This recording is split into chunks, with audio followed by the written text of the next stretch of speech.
eu transitei por quase todos os estratos sociais da nossa sociedade. Eu, como sendo alguém que saiu de uma situação de classe média baixa, quase baixa, graças a Deus nunca tive nenhum tipo de privação de comida, realmente não participei ali daquela classe mais baixa, mas a classe média baixa é aquela que mora na periferia, aquela que vive as agruras de quem depende da estrutura que o Estado oferece para a população. Eu sou uma dessas pessoas. Obviamente, no momento atual, não tenho sido visto como sendo essa pessoa, mas eu continuo sendo a mesma pessoa que estava dentro de um trem lotado, dentro de um ônibus lotado, imprensado por várias pessoas por todos os lados. Essa pessoa continua sendo eu. No entanto, tive a oportunidade de transitar, de experimentar a tal mobilidade social. E aí eu me sinto, inclusive, à vontade para falar um tema tabu, que é falar sobre dinheiro, né? Dinheiro é um tema muito tabu para se falar. Se por alguma orientação ideológica pode ser um tema detestável, ou por outro um tema tabu, porque alguém não quer se expor. Eu não tenho esse problema, então eu vou falar sobre dinheiro aqui também, no dia de hoje. Eu passei por esses estratos sociais todos, saindo da periferia do Rio de Janeiro, até chegar na lista dos 10 bilionários brasileiros mais jovens, na revista Forbes do ano de 2014 ou 15, se eu não me engano. Toda essa aventura dentro dessa mobilidade me faz ter uma percepção e uma sensibilidade dos dois lados da moeda. Sei o que é ser pobre e sei o que é ser rico. E daí que eu posso falar um pouco sobre uma das questões tão comuns hoje, uma pergunta tão comum. Afinal, dinheiro traz ou não felicidade? É uma pergunta comum. Quem já ouviu essa pergunta? Levanta a mão aí. Todo mundo já ouviu, né? Afinal, dinheiro traz ou não felicidade? Eu tive dos dois lados da moeda, não é? Eu posso dizer para vocês que eu não sou mais feliz hoje do que eu era antes. Eu fui um pobre feliz, não é? Eu sempre fui uma pessoa muito feliz. Sempre fui uma pessoa muito bem amada, uma pessoa que tinha planos, uma pessoa que tinha sonhos. Não obstante as dificuldades e as adversidades que me rodeavam. Eu não sou mais feliz por quando eu fiz o meu primeiro bilhão de reais e nem quando eu fiz o segundo. Ou seja, quando eu experimento isso, eu posso falar aquilo que é um pouco clichê, mas é aquilo que eu acredito. O dinheiro, ele compra a cama, mas ele não compra o sono. Não é verdade? Ele compra um bom plano de saúde, mas ele não compra a tua saída do hospital. Ele compra uma linda aliança de uma grife bacana, mas ele não compra o amor. O dinheiro, ele não traz felicidade, mas ele traz a liberdade que a gente tanto gosta e a gente tanto fala. Então, falar de liberdade, no Fórum da Liberdade, entendendo que alguém pode ser livre ganhando um salário mínimo, é um absurdo. Não é? É um paradoxo a gente falar de liberdade, não tendo a possibilidade dessa tal mobilidade social. Eu sou uma exceção a essa regra. Eu sou uma exceção a este cenário. Não é? Eu sou um ponto fora da curva. Eu tenho que admitir, infelizmente, essa constatação. Por que eu digo isso? Um relatório recente da OCDE, publicado agora em 2018, eles publicaram uma lista dos 30 países com as maiores mobilidades sociais, com a maior mobilidade social. Desses 30 países, o Brasil ficou na penúltima posição. Ficou na 29ª posição. Esse relatório se aprofundava mais ao dizer que quem nasceu no extrato social ocupado pelos 10% mais pobres precisam de 9 gerações para conseguir evoluir e chegar na classe média. Em média, é óbvio, estamos falando aqui de estatística. Esse estudo mostra uma densa e difícil mobilidade social, quando uma pessoa, ao nascer naquele extrato social mais baixo, precisa de 9 gerações para conseguir chegar ali na classe média. E aí eu vou começar não só a aplicar a minha situação, que é uma história já muito pública e conhecida, eu quero falar um pouco dos meus avós, não é? Depois eu quero falar dos meus pais, até a gente chegar na minha própria geração. Minha avó, mãe da minha mãe, Ela era uma grande empreendedora, uma pessoa que eu admiro muito, minha avó. Minha avó era lavadeira.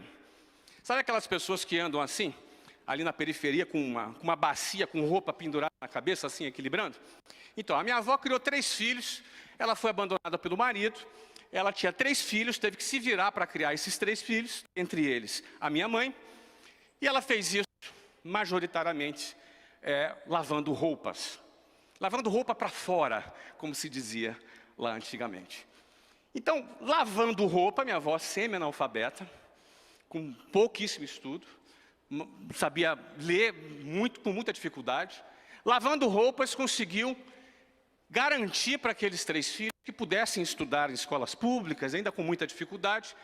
A minha mãe, ela fez aquele chamado normal, não sei se existe isso ainda hoje, que se formava professor, não deve nem existir mais, né, Hélio, tudo bem? Nem deve existir mais, mas é aquele que se formava professora primária, depois ela conseguiu fazer pedagogia trabalhando, enfim, ela conseguiu ser professora da rede pública. Meu pai, filho de uma mãe solteira, que teve 5 casamentos, e no 5º casamento ela resolveu se livrar dele, ele atrapalhava a vida dela. Ele botou ela num colégio interno, daqueles públicos, daqueles que parecia quase como a FEBEM. E ali foi criado meu pai. E criado ali dentro desse cenário, completamente desfavorável, é um cara que sofreu bullying, todo tipo de violência, que acontece, imagino eu, dentro de uma FEBEM. Não era uma FEBEM, ele não era um menor infrator, mas ele era um aluno de escola pública, de uma escola pública de board school. Como é que chama isso aqui? De board school, de internato, exatamente, de internato. E ele passou ali aos 18 anos, o que faz o aluno de internato? Tem que ir embora. Ele ia embora para onde? Ele serviu o exército, entrou no exército brasileiro, foi soldado e conseguiu ali, como uma carreira de soldado, chegar a sargento e conseguiu ali ter um outro tipo de vida. Tanto meu pai quanto a minha mãe experimentaram mobilidade social. Porque tanto meu pai quanto minha mãe, apesar desse cenário caótico, que nenhum de nós gostaríamos de estar neles, eles experimentaram. Minha mãe, porque estudou. A educação trouxe para ela novas oportunidades, mesmo uma educação precária, uma educação pública. Meu pai seguiu uma carreira de funcionário público dentro das Forças Armadas, como soldado, e depois terminou a sua carreira numa carreira de sargento. Isso já representava muita mobilidade social para a realidade que eles viviam, de onde eles vieram. Eles já eram a geração mais próspera da ninhada deles, daquela linhagem. Aquela linhagem experimentou ali o ápice do crescimento deles dentro do extrato social. Eu cresci na periferia do Rio de Janeiro. Alguém do Rio aqui? Tem alguns cariocas aqui. Não é? Eu sou lá da cidade maravilhosa. Infelizmente, de onde eu morava, não era muito maravilhosa. Não é? Ela tinha alguns efeitos sonoros, de metralhadora, né, de escopeta, tinha algumas coisas desse gênero. A periferia do Rio de Janeiro é um lugar inóspito. A zona oeste do Rio de Janeiro é um lugar terrível. E era ali que eu vivi. Como eu disse para vocês, eu tive o carinho dos meus pais. E dentro de mim eu sempre tive a vontade de evoluir e de crescer. A primeira coisa que aconteceu, eu falei, meu pai é sargento, eu vou para as Forças Armadas. Então eu fui das Forças Armadas, talvez alguns aqui não saibam. Não é? Eu entrei no Colégio Naval, fiz um concurso muito difícil, que eu tive que ficar 3 anos estudando, eu sempre estudei em escola pública. Então o que acontece? Meu déficit educacional e acadêmico era muito grande. Quando eu fazia o concurso, eu fiquei muito para trás. 30 mil candidatos para 200 vagas. Nada para mim, não deu nem para o cheiro, eu tive que fazer 3 vezes essa prova. Quando eu entrei no Colégio Naval, eu já estaria experimentando uma mobilidade social muito grande. Porque estaria garantido para mim, por aquele concurso público, que eu seria um oficial da Marinha. Uma carreira de oficial começa ali como aspirante e vai até, eventualmente, almirante, que é o maior posto da Marinha. Já seria a maior mobilidade social inimaginável para a minha família. Meu pai estava super orgulhoso. Durou 2 anos, quando eu fui expulso. Não é? E aí, obviamente, a minha vida não ficou nada fácil com o Sargento Batista, né? Porque, obviamente, não só eu aprontei, como também ele ficou muito envergonhado com aquilo, né? E todo aquele sonho que ele tinha depositado no filho que ia ser oficial da Marinha. Do meu lado, eu adorei a experiência na Marinha, mas por outro lado, eu não era um cara muito de processo, muito quadrado, muito rotina, uma característica mais criativa, uma característica mais dinâmica. Realmente as Forças Armadas não eram para mim. Ainda bem que eles me fizeram o favor de me convidar que eu me retirasse, educadamente, como eles fizeram. Foi até bacana, abrindo um parênteses, eu estive lá esse ano, no comemoração de 30 anos da turma, me convidaram para dar uma palestra para os alunos. Eu falei, tem certeza, comandante? Eu fui expulso. Não, conta a história que você foi expulso. E eu contei. Eu não sei o que aconteceu depois, mas foi bem legal, foi uma experiência super boa. Só que acontece o seguinte, eu voltei para a estaca zero, voltei para casa. E detalhe, para eu conseguir ter feito aquela prova, para me preparar para aquele concurso, para conseguir vencer aquela situação toda, a minha mãe pagou o salário inteiro dela no curso preparatório, não por 1 ano, por 3 anos, porque foi o tempo que eu precisei para conseguir passar naquela prova. Então, olha que a educação, ela é um pilar fundamental para a mobilidade social. Eu, através da educação, estaria experimentando mobilidade social sendo um oficial da Marinha, sem dúvida alguma. Eu estudei muitos anos estudando, mas no final já falei o que aconteceu. Não rolou, não foi por aquele caminho. Saí, fiz as provas para as faculdades, tinha estudado muito, passei para as faculdades lá, todas as faculdades públicas, afinal era a minha única alternativa, com tranquilidade. Mas aí entrou uma coisa diferente na minha vida. Que foi o empreendedorismo. Que é sobre isso que eu quero me aprofundar aqui um pouquinho mais com vocês, que é o que eu gosto de falar, que é o que realmente arde muito forte no meu coração, que é falar sobre empreendedorismo. Por que começou o empreendedorismo nessa área? E, aliás, eu tenho aqui o privilégio de ter meus 2 chefes aqui, meus 2 patrões que me contrataram lá naquela época, estão aqui na frente sentados, Mário Magalhães, Juarez que é aqui do Rio Grande do Sul também. Não é? Pode dar uma salva de palmas para o meu chefe aí, gente? Ó, tem que fazer média com o chefe, né? Obrigado aí. Acho que eu vou ganhar um aumento hoje, hein? E aí é o seguinte, comecei a trabalhar lá. E aí o que eu quero dizer para vocês? Eu quero começar a narrar para vocês agora, e eu tenho que me disciplinar no tempo aqui, tá? Porque eu falo mais 5 horas se necessário, mas eu tenho um tempo aqui. Eu quero enumerar para vocês o seguinte, o que precisou acontecer para eu sair desse moleque da periferia, tá? Para uma condição muito privilegiada financeiramente. Eu quero falar de dinheiro por quê? Porque o dinheiro ele promove o quê? Liberdade. Não vai ser possível termos um país com liberdade com o nível de renda que a gente tem. Ou, pior, com o prognóstico futuro do emprego, que é negro, terrível, é um prognóstico ruim, a gente vai ter mais problema ainda com o emprego, por conta da inteligência artificial, da automação, tudo que vem pela frente nos próximos 30 anos. A Europa, por exemplo, já é muito comum você ter 20% de taxa de desemprego. Não é? Os jovens, para jovens, então, as taxas às vezes chegam a 30% de desemprego. Isso tende a ficar pior. Qual é a solução para isso? Que solução? A gente não sabe a solução definitiva, mas eu tenho certeza que o empreendedorismo é uma das soluções possíveis. Desse espaço entre eu começar a trabalhar até empreender, que me permitiu ter mobilidade social, quais são as barreiras que um cara que vem lá de baixo tem que enfrentar? Que barreiras são essas? Em primeiro lugar, uma barreira cultural. Cultural ou barra ideológica, ideológica. Você vai decidir empreender num lugar onde empresário, às vezes, é visto como um contraventor. Não é? Você vai ter que se posicionar, e isso, por algumas camadas da sociedade, é visto como um bandido, um empresário é bandido. Você vai ter que enfrentar isso daí. Segundo lugar, você tem uma cultura da estabilidade, uma cultura das garantias, uma estrutura de você garantir o que você tem e não você conquistar o que você quer conquistar. Então não tem jeito, ou você vai trabalhar para garantir, ou você vai trabalhar para não perder, ou você vai trabalhar para ganhar. E trabalhar para ganhar, trabalhar para expandir, envolve riscos. E nossa cultura não é uma cultura que lida bem com riscos. O sonho das pessoas é ter estabilidade. O sonho das pessoas é ter garantias, é não assumir riscos. Então você tem que, em primeiro lugar, nadar contra a maré. Primeiro ponto.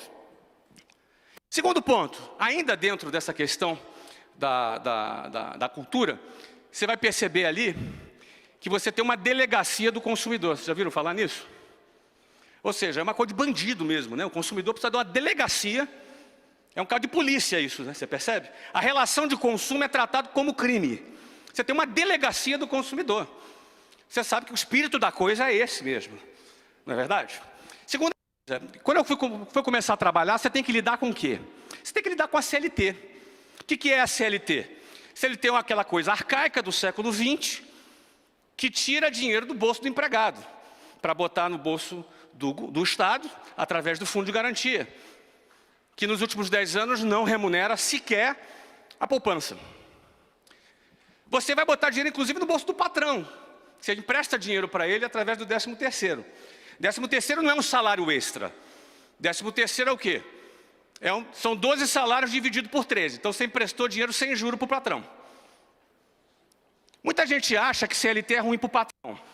Patrão não, patrão é mais qualificado. Ele vai fazer um orçamento. Ele sabe quanto ele vai gastar com aquele empregado. Logo, ele sabe que aquele empregado custa 100. Agora, se tu vai pagar esses 100 como? Bota um pouco aqui no 13º, um pouco no fundo de garantia, um pouco no INSS, um pouco aqui, um pouco ali, e o cara recebe. Aí você combina essas regras da CLT com a questão tributária, aí você vai ver um cara, às vezes, ganhando 10 mil reais por mês, ou 20 mil, ou 30 mil, ele vai receber 60% daquele valor na mão dele. Os outros 40% vai se perder aí entre tributos e entre as outras coisas. Como é que você vai ter mobilidade social com esse tipo de custo? Estou falando de empregados, senhores. Eu tenho na minha rede quase 10 mil funcionários. Então o empresário ele sabe lidar com isso, ele tem um orçamento, ele trabalha de forma qualificada. O cara que quer sair do andar de baixo e quer para o andar de cima, ele precisa de dinheiro no bolso dele. Concorda comigo? Então ele vai ter que enfrentar isso. Que outra coisa o cara vai ter que enfrentar? Eu, por exemplo, gastava 4 horas e meia em transportes públicos. Por dia.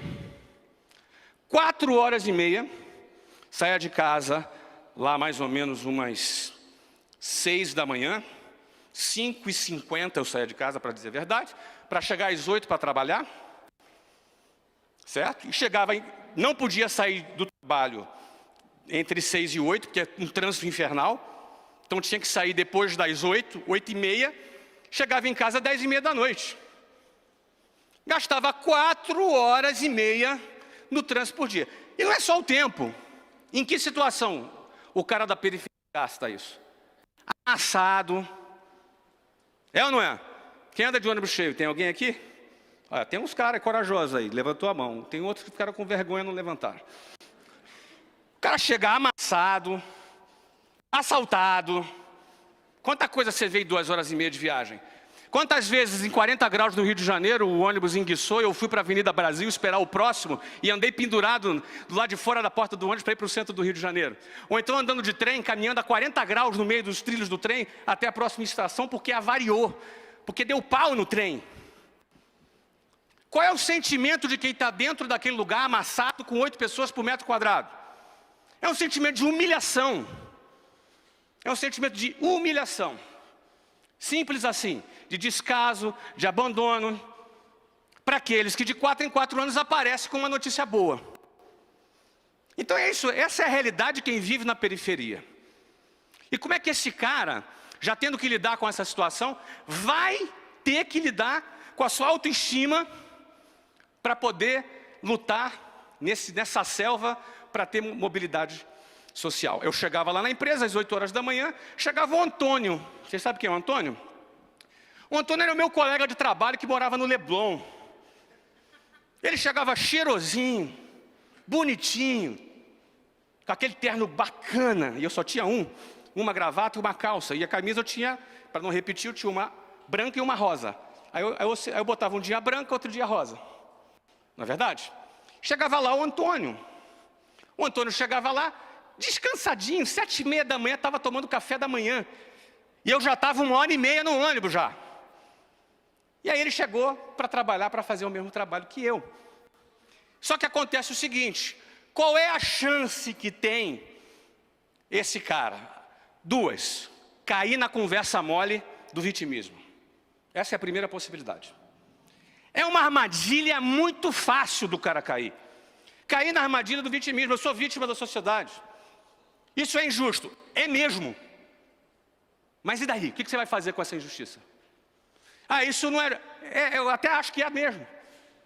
E a segunda possibilidade é o seguinte, olha, eu vou escalar o Everest descalço, sem casaco, mas vou chegar lá em cima. Essa é a segunda possibilidade. Obrigado.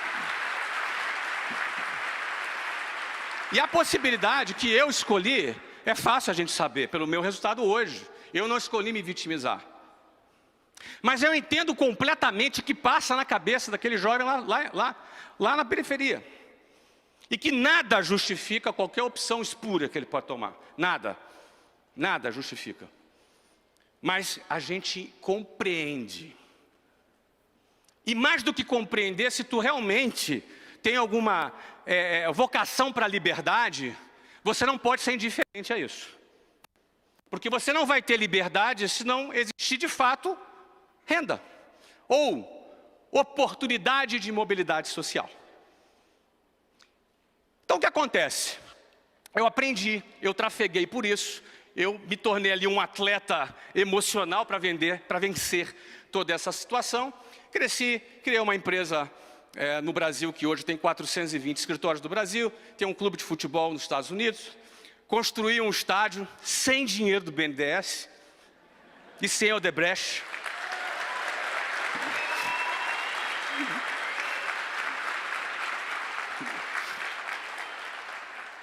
E estou aqui agora falando com vocês sobre mobilidade social.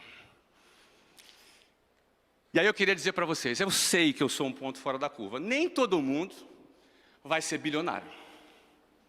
Nem todo mundo vai ser. Agora, precisa de tanto? Não precisa de tanto.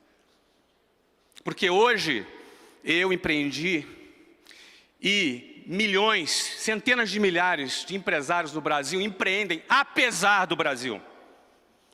Empreendem apesar da burocracia, do imbróglio tributário, do tratamento da fiscalização, tratamento ostensivo e policialesco da fiscalização, de todo esse contexto que a gente já sabe aqui, eu não vou enumerar, vocês devem ter ouvido isso nos últimos 2 dias. A gente empreende apesar do Brasil. E apesar do Brasil, 70% dos empregos formais são gerados por micro e pequenos empreendedores. Não é pela multinacional e tampouco pelo Estado. O maior empregador formal do Brasil são os micro e pequenos empresários. Quem é micro e pequeno empresário? Levanta a mão aqui. Vocês são os maiores empreendedores do Brasil. Vocês. E sendo vocês os maiores empregadores do Brasil, quando eu fui abrir a minha empresa, em 1995, eu tive que passar por outra via crucis. Porque primeiro é o seguinte, eu tinha um fiador para poder alugar um imóvel. Você acha? Moleque de 23 anos ia bater na porta lá do dono de um imóvel e o cara, não, o cara tem que ter fiador. Não, meu pai tem um apartamento no Jabu, lá perto da favela do Sapo. Não, meu filho, isso não paga nem 3 meses de aluguel. Não garante. Até que eu encontrei um maluco. Encontrei um louco que topou alugar para mim. Mas aí eu tive um sócio, né? O Unibanco foi meu sócio, né? Claro, não estava no papel, né? Óbvio, né? Era o quê? Sócio como? Era 12% de juros ao mês. Foram 20 mil reais, que na época eram 20 mil dólares. 10 mil meu e 10 da minha mulher. Como a gente era gerente lá, tinha bom relacionamento com a gerente. A gente arrumava umas contas para ela abrir, para ela bater meta no final do mês. Ela dava limite para a gente. 20 mil reais do cheque especial, a um custo de 12% de juros ao mês. 12%. Não sei nem o que dá composto deve dar uns 300, 400 por ano. O que é contador? O que é alvará? O que é sindicato? Nós não fomos educados para empreender. A gente sentou o bumbum ali na cadeira da escola para ser empregado de alguém, o que não tem nenhum problema. Tem nenhum problema você trabalhar com alguma pessoa, você ser um profissional, um executivo. Mas essa é a única alternativa? É isso que o Brasil precisa?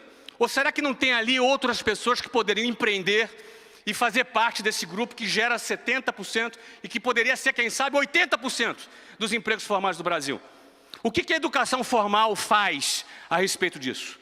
É nada, literalmente nada, com algumas exceções. Qualquer coisa que aconteça é exceção. É uma mentalidade formada para essa linha de montagem direcionada ao mercado de trabalho.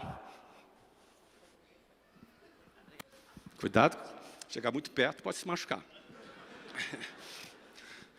Obrigado. Essa linha de montagem que o cara, que é o sistema de ensino formal. E aí começamos ali uma nova saga. Né? Tive que aprender, tive que batalhar e por aí vai. Mas o que eu quero concluir, eu não vim aqui para ficar falando a minha história, acho que alguns já conhecem. Eu quero falar sobre mobilidade social.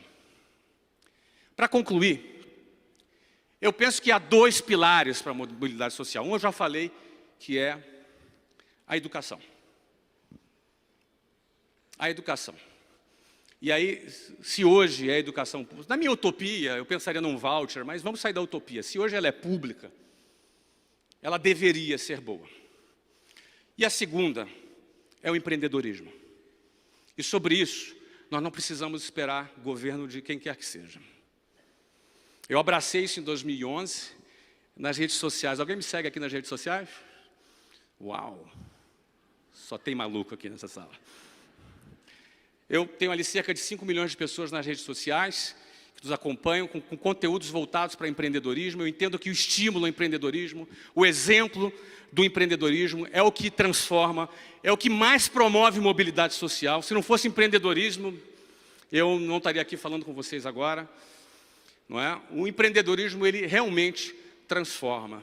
E se você vai olhar, por exemplo, para as políticas públicas, aí você fica vendo, às vezes, um BNDES descarregando dinheiro em países vizinhos, BNDES descarregando dinheiro em empresas de amigos, né, os famosos campeões nacionais, e você vê ali um micro e pequeno empreendedor penando.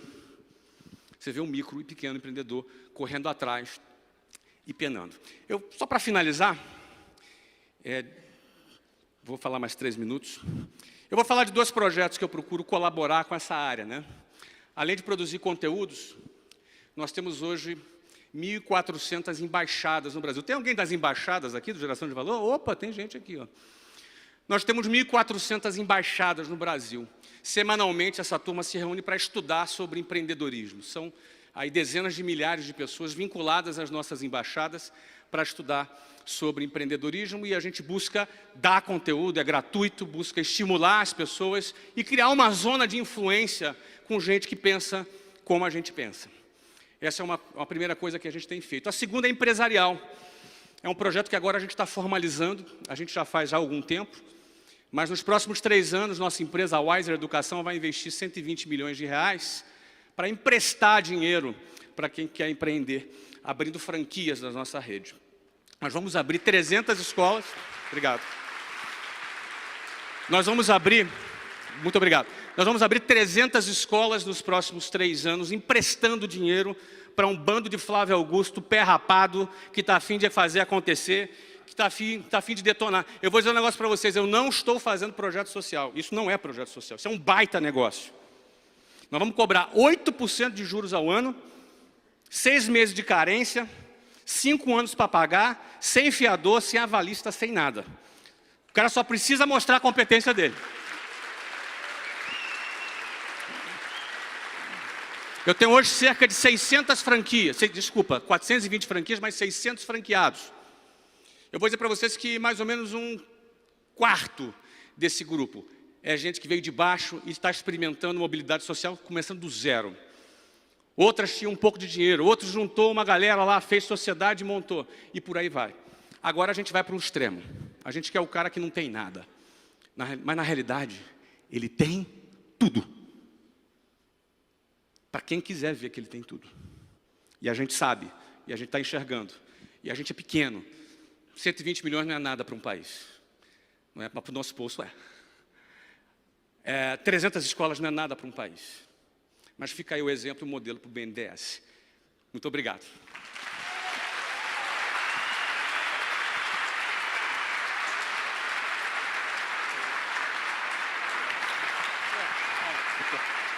Muito obrigado, gente.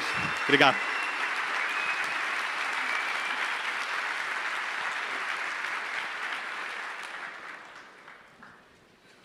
Flávio, acho que sem palavras aí para descrever tua história e o quanto motivacional ela é, tanto para mim e sem dúvida nenhuma para todos que estão aqui, muitos jovens que inclusive que estão aqui, que é a grande parte da maioria do nosso público. Então ouvir de ti isso, acho que é uma aula. Obrigado. Sem palavras. Bom, então vamos começar um bate-papo, se tu quiser também abrir. Fique à vontade. Fique à vontade, tá? Tu comentou que tu foi expulso da escola militar, mas na realidade tu foi expulso de 2 escolas. Eu fui expulso do jardim da infância também. 4 anos, correto? Eu usava uma bota ortopédica, então eu tinha um mau hábito de chutar a canela da professora, né? E eu, assim, uma das imagens que eu lembro, ela me balançando assim, né? Criatura! Falando assim pra mim, né, cara? Eu lembro disso, na cara dela, inclusive, falando, marcou ali a minha, né? Mas tá na minha ficha aí, né? Exato. Tô fichado aí, né? Mas o que eu quero puxar o assunto é o quê? Foi expulso de 2 escolas, desistiu de 2 faculdades. Esse inconformismo, essa inconformidade, acho que é muito linkada também ao empreendedor. Então, que tu contasse um pouco para nós, o que te motiva, né? Qual que foi, que tu tinha, em tese, todas as chances para dar errado, né? 4 horas e meia de ônibus, seu colega Antônio, não sei se ele está melhor ou pior que tu agora, eu acredito que deve estar pior, mas... Tomara que ele esteja melhor. Então, o que motiva o Flávio Augusto, daquela época e agora, para continuar a empreender todo dia? São momentos diferentes, eu penso que os nossos motivos mudam de acordo com as fases da nossa vida. É importante a gente estar conectado com cada motivo que a gente tem em cada fase da vida. Por exemplo, eu queria ter mobilidade, eu queria crescer, eu queria ser uma pessoa relevante. Óbvio que nem passava na minha cabeça nem 1% do que eu conquistei, nunca. Não vou aqui mentir dizendo que eu sempre pensei, nunca pensei. Era longe das minhas possibilidades. Mas eu pensava naquele meu momento, até onde eu enxergava. Então, o que me moveu no meu primeiro momento, que me moveu a buscar um emprego, algumas pessoas já conhecem essa história, porque eu me apaixonei por uma menina de 15 anos, eu tinha 18, não é? Não sei se é caso de polícia hoje isso, não sei. Eu tinha 18, ela tinha 15, né? Enfim, me apaixonei pela Luciana, com quem estou casado há 26 anos, inclusive. Não é? Fizemos 26 anos, agora em dezembro. Temos 3 filhos. Pode bater palma. Isso, fica à vontade. A Luciana merece. É palma para a Luciana, que me aguenta esse tempo todo, né? Mas, enfim, eu estou casado há 26 anos, e naquele momento o que me moveu a buscar um trabalho é que eu precisava ganhar algum dinheiro. Eu queria casar. Então, essa é a parte que as moças deviam fazer assim. Então, eu vou falar de novo, tá? Vamos lá, vamos testar. Agora a gente... Então, eu queria casar. Isso, exatamente. Isso foi o que me moveu naquele momento. Depois a gente vai renovando os nossos motivos, né? Motivação é motivo para ação. Então, quais eram os motivos que me fazia acordar cedo, que me fazia pegar um ônibus lotado? Eu lembro de uma época, 5h50 da manhã no Rio de Janeiro, pegando um ônibus lotado, e no Rio de Janeiro, no inverno, 5h50 é escuro. Eu lembro da cena, eu dentro de um ônibus lotado, em pé, eu viajava em pé, porque não dá para pegar a 4ª fila para poder andar sentado, quem anda de ônibus sabe o que eu estou falando, não é a 4ª fila, não é 1, 2, 3, 4, você leva 1 hora esperando para andar sentado. Não, eu preferia dormir 1 hora a mais e andar e viajar em pé. Então eu lembro, em pé, olhando, como era escuro do lado de fora, ficava aquele vidro do ônibus, virava um espelho. Quem já andou de ônibus sabe. E eu me recordo, eu olhando para o reflexo do vidro do ônibus, olhando para mim naquele cenário e falei, eu vou sair daqui. eu vou sair daqui. É muito emblemático o transporte público, porque ele me torturou por muito tempo. É uma tortura. Eu falei, eu vou sair disso aqui. Não é? Talvez você não experimentou isso. Meu filho nunca experimentou isso. Meu filho vive numa realidade diferente. Eu experimentei. Então, o que acontece? Eu vou sair daqui. Então, às vezes, as pessoas acham que motivação é só aquilo que você quer. Mas motivação também é aquilo que você não quer mais. E eu digo um negócio para você, andar de ônibus era uma coisa que eu não queria mais. Não é? Então, motivação é uma coisa que move. Hoje, meus motivos são outros. Por que eu venho aqui? Porque eu tenho uma vontade de contar para as pessoas que elas podem ter mobilidade social, que elas podem mudar de vida, que existem outras alternativas, que não é aquela que essa linha de montagem te oferece. Você não é um Zé Mané e um desqualificado porque não se encaixou nesse esquema. Eu não me encaixei, fui expulso 2 vezes. Eu era para ser um fracassado aos olhos do sistema. Se você é um cara que não encaixa, que você já ouviu da tua família, que você não presta para nada, deixa eu dizer um negócio para você. Mentira, você presta para caramba, meu amigo. Você presta para muita coisa. E aí tu pensa assim, não, cara, ninguém nunca ouviu isso. Você que pensa, em família pobre, em família rica, todo dia alguém ouve assim, ó, você não presta para nada. Todo dia alguém toma uma dessa na orelha. Não é verdade? Então, assim, a minha vontade de dizer para as pessoas que quem não se encaixou no esquema tem muito espaço e pode fazer, às vezes, muito mais diferença do que, às vezes, aquelas pessoas que é daquele aluno exemplar. Não é? Nada contra os alunos exemplares. Não é? Adoro alunos exemplares. Mas, às vezes, os bagunceiros também podem fazer alguma coisa diferente na vida. Né? Muito obrigado, Flávio. Falando um pouco disso que tu comentou aqui, um dos fatores que te motivou foi realmente casar com a sua esposa, né? Se apaixonar, você com 18 e ela com 15. Hoje a gente vive numa sociedade que está muito vitimista, né? Uma cidade, como você comentou antes.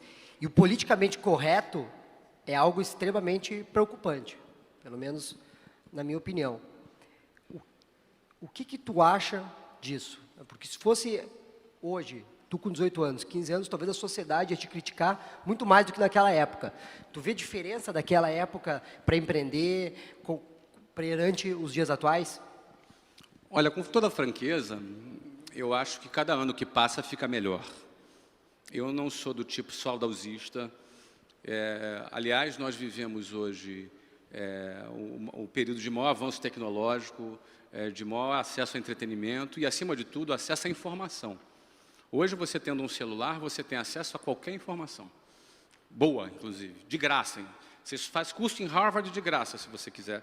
Hoje, se você tiver acesso à internet. Não é? Então, eu não acho que o mundo está pior, acho que o mundo está melhor. Agora, acho que o mundo está mais polarizado. As pessoas estão brigando mais, as pessoas estão perdendo um pouco mais o foco, não é? E deixando passar o que de fato tem valor. Eu penso, é um perigo muito grande a gente cair na armadilha do saudosismo. Eu acho que o melhor no Brasil está por vir. O melhor do Brasil. É isso que eu acredito. Obrigado. Tem uma experiência de vida nos Estados Unidos agora, que, claro, tem as suas grandes diferenças para o Brasil, mas no Brasil a gente, como tu comentou no começo da palestra, esse aspecto do lucro, né? O brasileiro, por muito tempo, foi uma pessoa que ficou muito reticente a respeito do lucro, né? Do empresário, né? E hoje o teu blog Geração de Valor ele tenta trazer essa mudança de mindset para a população.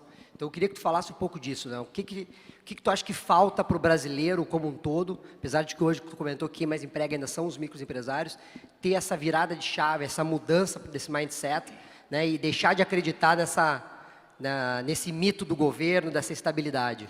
Eu penso que esse processo está acontecendo. Você vai ver em pesquisas realizadas pelo Sebrae recentemente, eu não me recordo o número exato, mas em torno de 70 e poucos % dos universitários falam que seu desejo é ter seu negócio próprio. Podem até não executar por vários motivos, mas pelo menos eles desejam isso. Eu penso que essa mudança está acontecendo. E eu consigo dizer isso empiricamente por conta do meu envolvimento nos últimos 8 anos com esse movimento de empreendedorismo, que ele cresce dia após dia. Não é? E as pessoas têm derrubado o mito do vitimismo, essa conversa, o uso da precariedade dos serviços públicos, o uso desse problema da mobilidade social como instrumento para manipular as massas. Esse papo está colando menos e está colando cada vez menos. não é? E as pessoas estão querendo mais serem protagonistas das suas vidas. Isso é um movimento. E agora, é claro que vai haver reação do outro lado, vai ter gente que vai combater isso, porque ninguém quer ninguém protagonista.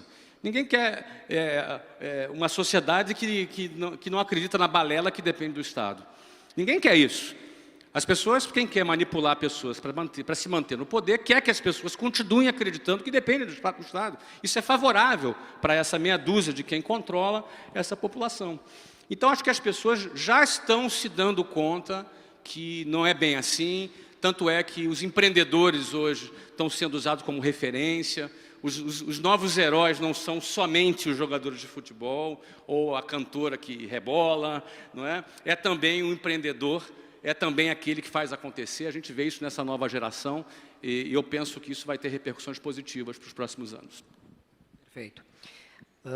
Tu estudou em escola pública, tu tem uma carreira no setor de educação, sendo talvez o maior empreendedor no setor de educação do Brasil. Mas, ao mesmo tempo, tu comentou que, realmente, o Brasil tem uma linha de montagem na educação, né? Onde realmente tu não aprende empreendedorismo, tu não aprende educação financeira, vários pontos. Qual tu acredita que é o caminho para o setor de educação no Brasil, principalmente ensino público, né? Tu até comentaste que o voucher era uma utopia, né? Então, claro, a gente tem outros modelos, charter school que funciona bem nos Estados Unidos, no Brasil seria uma utopia também, etc. Mas qual que tu vê que seria o caminho correto para a educação no Brasil? Bem, é difícil dar uma resposta que solucione todos os problemas. Eu não tenho essa resposta. Eu posso dar minha visão sobre o tema. Não quero ter a pretensão de ser o dono da solução, não é? Mas, certamente, quando você vê um local que regula, um MEC regulando da forma que regula, não dando liberdade para as escolas adotarem o seu currículo, isso dificulta bastante. Não é? Ou que não seja total liberdade inicialmente, mas pelo menos um pouco mais de liberdade.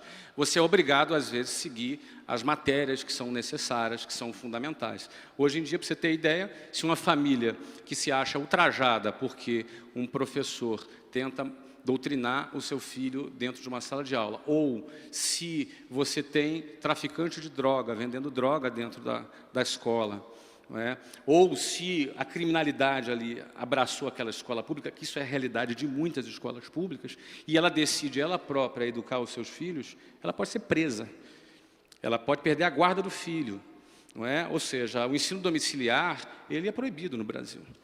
Enfim, eu não estou dizendo que o ensino domiciliar é a solução, não é isso que eu estou dizendo, mas esse nível de intervenção e controle do currículo e do conteúdo, da forma como pessoalmente não me agrada. Não é assim, eu já pensei nos meus pensamentos utópicos, tem uma escola diferente, eu sou do setor de educação, eu tenho 125 mil alunos no Brasil hoje, estudando idiomas, não é? Ou seja, para a gente montar umas... Mas não dá, é inviável, é impossível, você não pode, você é regular, absolutamente regulado.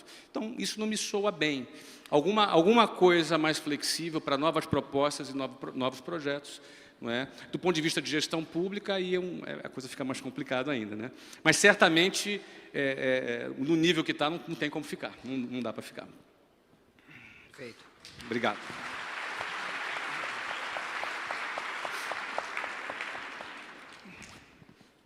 Bom, também vamos encaminhando para o encerramento da palestra. Vou juntar duas perguntas em uma só. Uma delas, Flávio Augusto, mega empresário do Brasil, mega empresário dos Estados Unidos, construiu um estádio de futebol, né, comprou um time, e antes da bola rolar, como a gente comenta aqui, o clube valorizou 3 vezes. Qual é o legado que o Flávio Augusto quer deixar? E a segunda pergunta que eu quero comentar, vinculada um pouco disso, no seu blog tu comentou o seguinte, 25 fatos que você talvez não saiba a meu respeito, mas eu faço questão de contar. Tu comentou a seguinte frase, que a grande obra de sua vida não tinha ainda sido iniciada. Qual você acha, então, falando o legado, e qual vai ser a grande obra aí da vida do Flávio Augusto? Posso responder assim em pé? Eu vou me despedir aqui de vocês, né? Bom, eu tenho uma proposta minha pessoal, que eu já coloquei publicamente. Eu pretendo encerrar minha carreira como empresário em 2022. Já falei isso publicamente e Eu construí uma empresa do zero, em 1995, vendi essa empresa por quase R$1 bilhão em 2013, recomprei a mesma empresa por R$390 milhões em 2015, final de 2015, início de 2016. Essa empresa hoje já está valendo mais do que quando a gente vendeu pela primeira vez. O clube de futebol não valorizou 3 vezes, desculpa te corrigir, valorizou 12 vezes, não é? Deu trabalho, então... Como deu muito trabalho, eu preciso te corrigir, não é?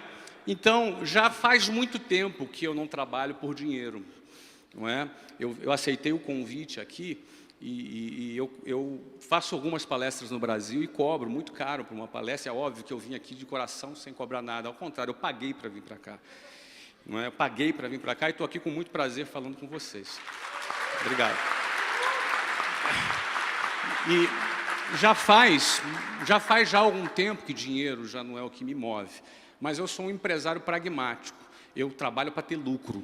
Você falou no lucro ali, o lucro é uma bênção, o lucro é o que move o mundo, não é? O lucro é que faz alguém botar dinheiro no bolso para investir, é o que faz alguém se arriscar, é através do lucro que se gera emprego, que você aumenta a renda. O lucro não é o que tentaram dizer aí, e o brasileiro já está percebendo isso. Mas eu sou muito apaixonado por projetos sociais. Muito apaixonado por projetos sociais, muito apaixonado por empreendedorismo. Quero ajudar as novas gerações a empreender, porque eu penso que a maior diferença que a gente pode fazer no nosso país é tornar esse país um país mais empreendedor.